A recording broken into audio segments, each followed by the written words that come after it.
ओम शांति। आज है 6 दिसंबर 2023। प्रातः मुरली बाप दादा मधुबन। मीठे बच्चे, मैं तुम्हें फिर से राजयोग सिखलाकर राजाओं का राजा बनाता हूँ। इस फिर से शब्द में ही सारा चक्र समाया हुआ है। प्रश्न, बाप भी प्रबल है तो माया भी, दोनों की प्रबलता क्या है? उत्तर, बाप तुम्हें पतित से पावन बनाते, पावन बनाने में बाप प्रबल है, इसलिए बाप को पतित पावन सर्वशक्तिमान कहा जाता है।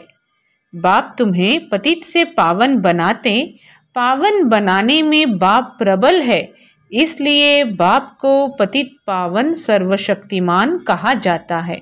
माया फिर पतित बनाने में प्रबल है। सच्ची कमाई में गृहचारी ऐसी बैठती है जो फायदे के बदले घाटा हो जाता है। विकारों के पीछे माया तवाई बना देती है। इसलिए बाबा कहते, बच्चे देही अभिमानी बनने का पुरुषार्थ करो।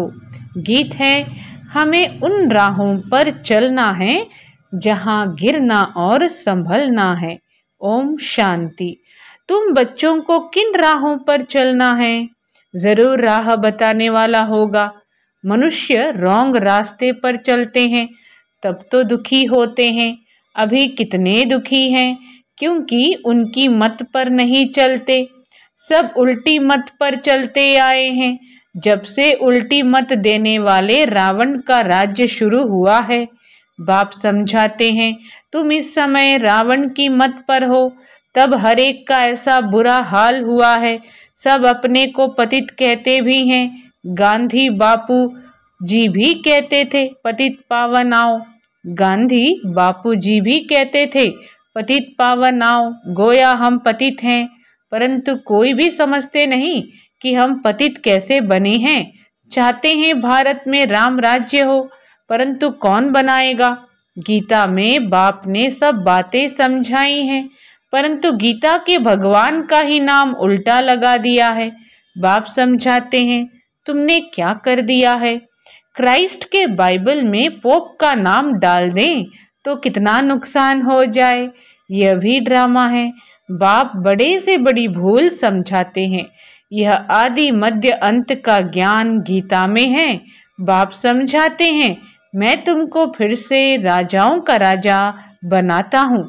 तुमने 84 जन्म कैसे लिए यह तुम नहीं जानते हो, हम बताते हैं। यह कोई भी शास्त्र में नहीं है। शास्त्र तो अनेक हैं, भिन्न भिन्न मतें हैं। गीता माना गीता, जिसने गीता गाई है उसने ही राय दी है। कहते हैं, मैं तुमको राजयोग सिखाने फिर से आया हूँ। तुम पर माया का परछाया पड़ गया है, अभी फिर से मैं आया हूँ। गीता में भी कहते हैं, हे भगवान फिर से गीता सुनाने आओ, अर्थात फिर से गीता की नॉलेज दो। फिर से क्या करो? गीता की नॉलेज दो। गीता में ही यह बात है कि आसुरी सृष्टि का विनाश और दैवी सृष्टि की स्थापना फिर से होती है।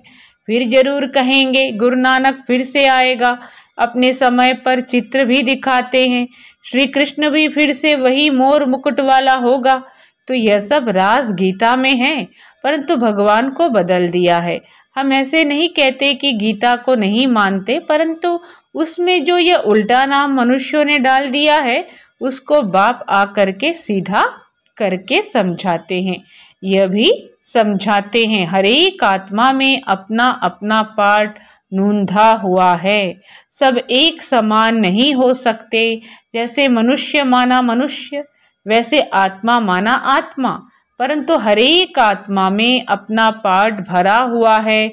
यह बातें समझाने वाला बड़ा बुद्धिमान चाहिए।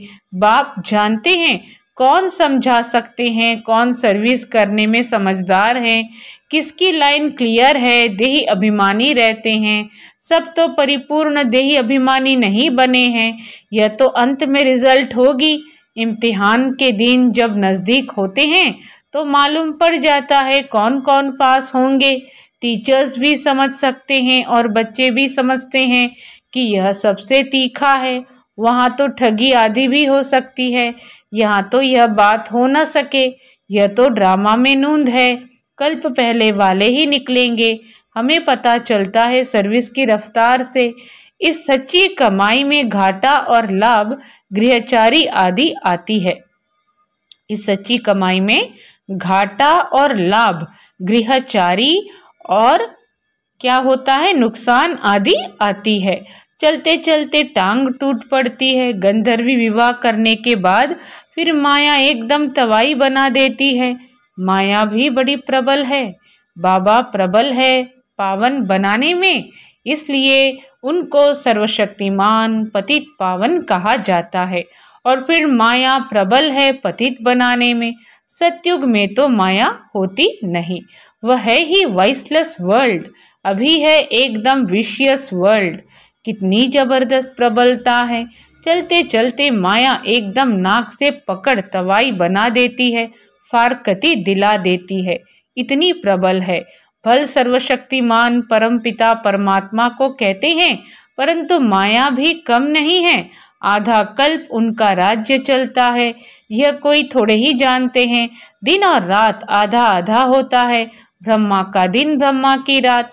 फिर भी सतयुग को लाखों वर्ष, कलयुग को कितने वर्ष दे देते हैं। अभी बाप समझाते हैं तो समझ में आता है, यह तो बिल्कुल राइट है। बाप बैठ पढ़ाते हैं। कलयुग में मनुष्य थोड़े ही गीता का राजयोग सिखाए राजाओं का राजा बनाएंगे। बाबा कह रहे हैं कलयुग में मनुष्य थोड़े ही गीता का राजयोग सिखाए राजाओं का राजा बनाएंगे। ऐसे तो कोई है नहीं जिसकी बुद्धि में हो कि हम राजयोग सीख राजाओं का राजा बनेंगे। तो शिव पिता परमात्मा कहते हैं ऐसे तो कोई है नहीं जिसकी बुद्धि में हो कि हम राजयोग सीख राजाओं का राजा बनेंगे। वो गीता पाठशालाएं तो अनेक हैं, परंतु कोई राजयोग सीख राजाओं का राजा व रानी बन नहीं सकते। कोई भी एम ऑब्जेक्ट राजाई पाने का नहीं है। यहाँ तो कहते हो हम बेहद के बाप से भविष्य सुख की राजाई पाने के लिए पढ़ते हैं।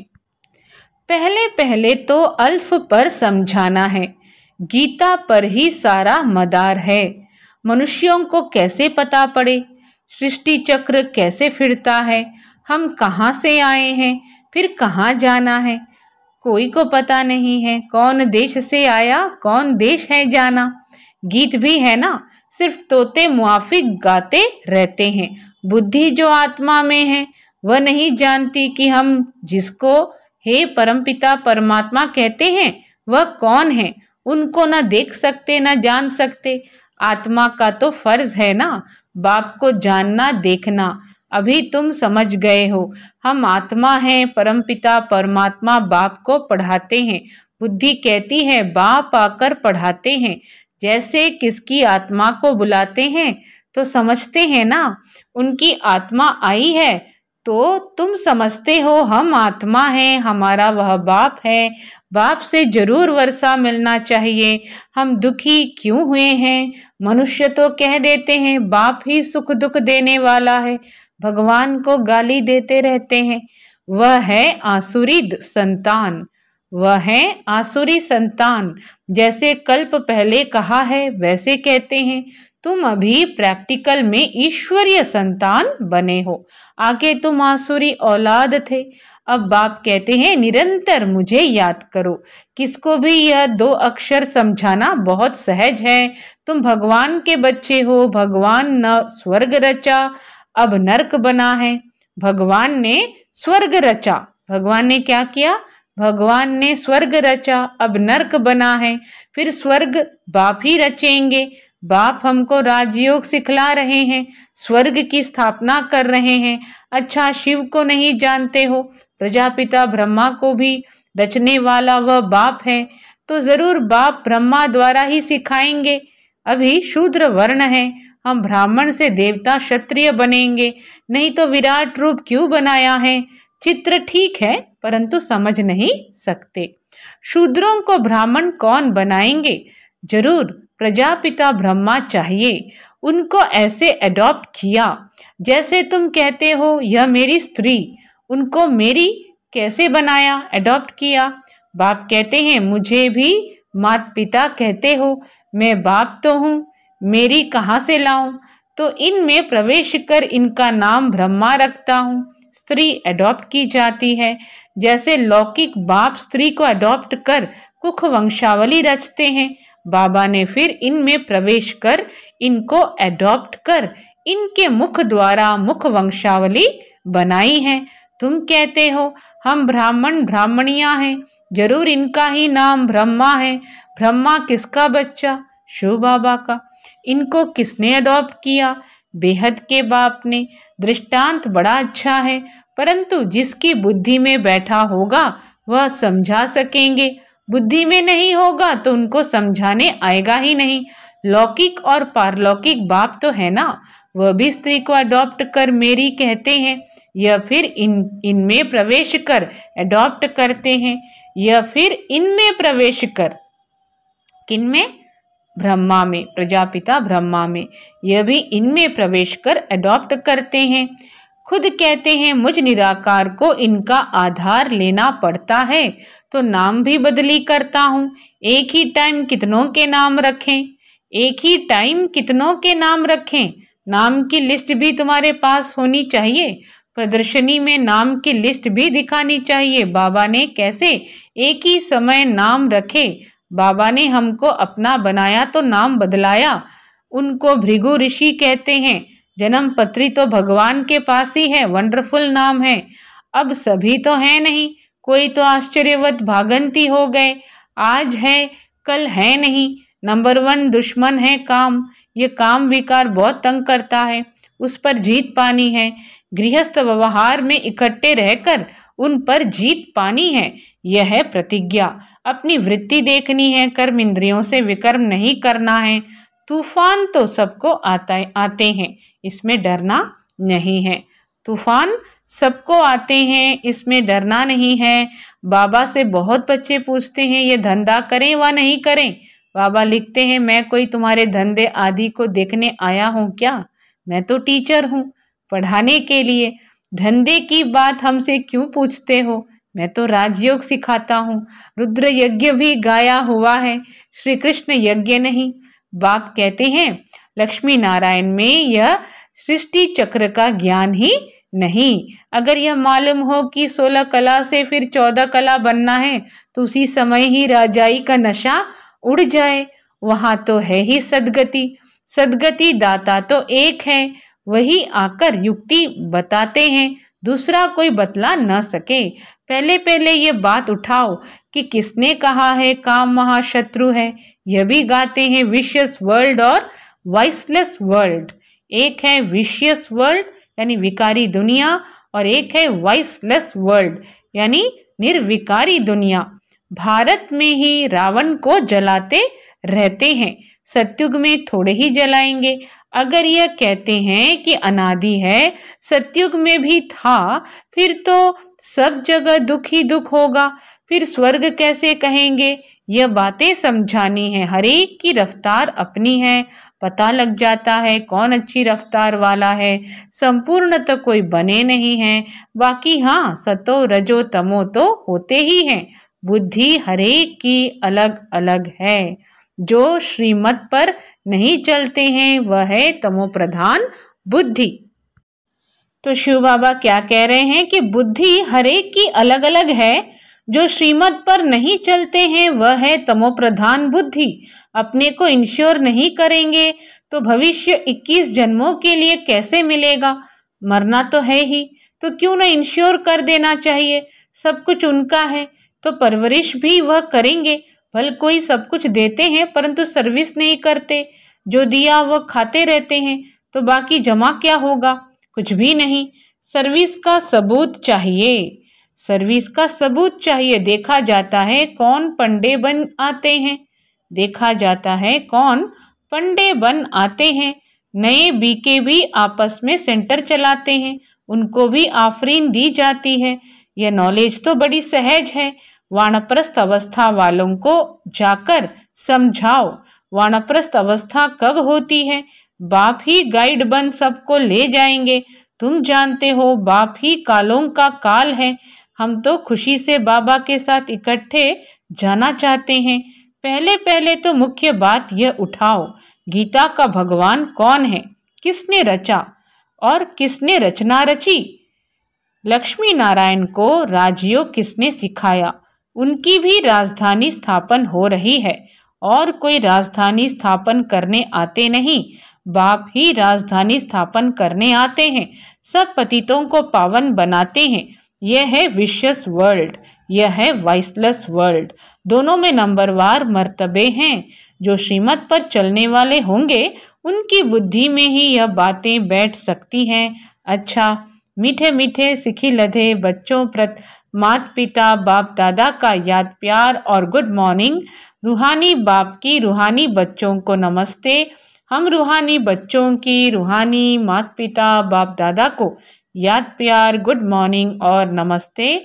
धारणा के लिए मुख्य सार, बुद्धि की लाइन सदा क्लियर रहे, इसके लिए देही अभिमानी रहना है। सच्ची कमाई में माया किसी प्रकार से घाटा न डाल दे, यह संभाल करनी है। कर्म इंद्रियों से कोई भी विकर्म नहीं करना है। इंश्योर करने के बाद सर्विस भी जरूर करनी है। वरदान, माया को दुश्मन के बजाय पाठ पढ़ाने वाली सहयोगी समझ, एक रस रहने वाले मायाजीत भव। माया को दुश्मन के बजाय पाठ पढ़ाने वाली सहयोगी समझ, एक रस रहने वाले मायाजीत भव। माया आती है आपको पाठ पढ़ाने के लिए, इसलिए घबराओ नहीं, पाठ पढ़ लो। कभी सहनशीलता का पाठ, कभी शांत स्वरूप बनने का पाठ पक्का कराने के लिए ही माया आती है। इसलिए माया को दुश्मन के बजाय अपना सहयोगी समझो तो घबराहट में हार नहीं खाएंगे। पाठ पक्का करके अंगद के समान अचल बन जाएंगे। कभी भी कमजोर बन माया का आह्वान नहीं करो तो वह विदाई ले लेगी। स्लोगन है, हर संकल्प में दृढ़ता की महानता हो तो सफलता मिलती रहेगी। हर संकल्प में दृढ़ता की महानता हो तो सफलता मिलती रहेगी। अच्छा, सभी को ओम शांति।